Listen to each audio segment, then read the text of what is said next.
ಒಂದು ಸಲ ಎ ಪಾಠದ್ದು ಮಕ್ಕಳಿಗೆ ಕನ್ನಡ ಎ ಪಾಠದ ಮಕ್ಕಳಿಗೆ ಪಾಠ ಮಾಡುವ ಸಂದರ್ಭದಲ್ಲಿ ಬೃಹನ್ನಳೆ ಪ್ರಸಂಗ ವಿವರಿಸ್ತಾ ಇದ್ದೆ. ಅದೆಷ್ಟಾದ್ರೂ ಡಿಗ್ರಿ ಕ್ಲಾಸ್ ಅಲ್ವಾ. ಆಗ ಹುಡುಗರು ಒಂದು ಪ್ರಶ್ನೆ ಕೇಳಿದ್ರು, ಸರ್ ದಯವಿಟ್ಟು ತಪ್ಪು ತಿಳ್ಕೊಬಾರ್ದು, ಒಂದು ಹುಡುಗ ಅಂತ ಇರುತ್ತೆ, ಇಲ್ಲ ಹುಡುಗಿ ಅಂತ ಇರುತ್ತೆ, ಆದರೆ ಈ ಬೃಹನ್ನಳೆ ಸ್ವರೂಪದ ಮಕ್ಕಳು ರೂಪುಗೊಳ್ಳುವುದಕ್ಕೆ ಕಾರಣ ಏನು? ತುಂಬ ಅದ್ಭುತವಾದ ಪ್ರಶ್ನೆ ಆಗಿತ್ತು. ನಾನು ಹೇಳಿದೆ, ಎಲ್ಲ ಈ ಸ್ಥಿತಿಗೂ ಕಾರಣ ತಂದೆ ತಾಯಿಗಳ ಮನಸ್ಥಿತಿ. ಮಕ್ಕಳೇ, ನೀವು ಸರಿಯಾಗಿ ಅರ್ಥ ಮಾಡ್ಕೊಳ್ಳಿ. ಅಭಿಮನ್ಯು ತಾಯಿ ಹೊಟ್ಟೆಯಲ್ಲಿದ್ದಾಗ ಯಾವ ಥರ ಚಕ್ರವ್ಯೂಹವನ್ನು ಭೇದಿಸುವುದನ್ನು ತಿಳ್ಕಂಡ ಅಂತ ಅವನು ಹೇಳ್ತಾನೆ ಅಂತ ಕೇಳಿದ್ರಲ್ಲ, ಹಾಗೆ ಎಂದು ಸ್ವಲ್ಪ ವಿವರಿಸಿ ಹೇಳಿ ಸರ್ ಅಂದಾಗ, ನೋಡಿ, ಮಗು ತಾಯಿ ಹೊಟ್ಟೆಯಲ್ಲಿದ್ದಾಗ ಮೆದುಳು ರೂಪುಗೊಳ್ಳುತ್ತಲ್ವ.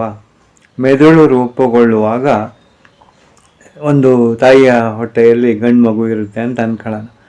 ಮೆದುಳು ರೂಪುಗೊಳ್ತಾ ಇರೋ ಸಂದರ್ಭದಲ್ಲಿ ತಾಯಿ ಇದ್ದಕ್ಕಿದ್ದಂಗೆ ತಾನು ಅನುಭವಿಸಿದ ಹಿಂಸೆನೋ, ಗಂಡಸರಿಂದ ಅನುಭವಿಸಿದ ಮಾನಸಿಕ ವ್ಯಥೆಯೋ ಹಿಂಸೆಯೋ ಏನೋ ನೆನೆಸ್ಕೊಂಡು ಮನೆಯಲ್ಲಿನ ಜಗಳ ನೋಡ್ಕೊಂಡು, ಅಯ್ಯೋ ಗಂಡು ಮಗು ಮಾತ್ರ ಬೇಡಪ್ಪ, ನನಗೆ ಗಂಡು ಮಗು ಮಾತ್ರ ಬೇಡ, ಒಂದು ಹೆಣ್ಣುಮಗು ಆದರೂ ಸಾಕು, ಒಂದು ಹೆಣ್ಮಗು ಆದರೂ ಸಾಕು ಅಂತ ಹೇಳಿ ಅವಳು ಬಯಸುವಾಗ ಆ ಹೆಣ್ಣಿನ ಸುಕೋಮಲವಾದ ಸ್ವಭಾವ, ಲಾಲಿತ್ಯ ಇತ್ಯಾದಿಗಳೆಲ್ಲ ಇದ್ದು ಮಾನವೀಯ ಅಂಶಗಳ ಆ ಮಗು ನನಗಿದ್ರೆ ಸಾಕು ಅನ್ನುವಾಗ, ಈ ಹುಡುಗನಾಗಿ ಬೆಳೆಯುತ್ತಿರುವ ಮಗು ಮೆದುಳಿನಲ್ಲಿ ಆ ತಾಯಿಯ ಆಲೋಚನೆಯ ತರಂಗಗಳು ಅಪ್ಪಳಿಸಿ ಆ ಹೆಣ್ಣುತನದ ಭಾವನೆಗಳು ಅಲ್ಲಿ ಗಟ್ಟಿಯಾಗಿಬಿಡುತ್ತೆ, ಹರಳುಗಟ್ಟಿಬಿಡುತ್ತೆ.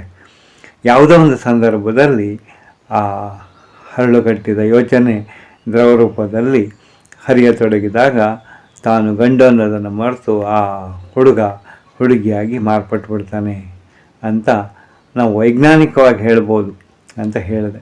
ವಿವರಣೆ ಇಷ್ಟ ಆಗಿತ್ತು ಮಕ್ಕಳಿಗೆ. ನಿಮಗೆ ನಮಸ್ತೆ.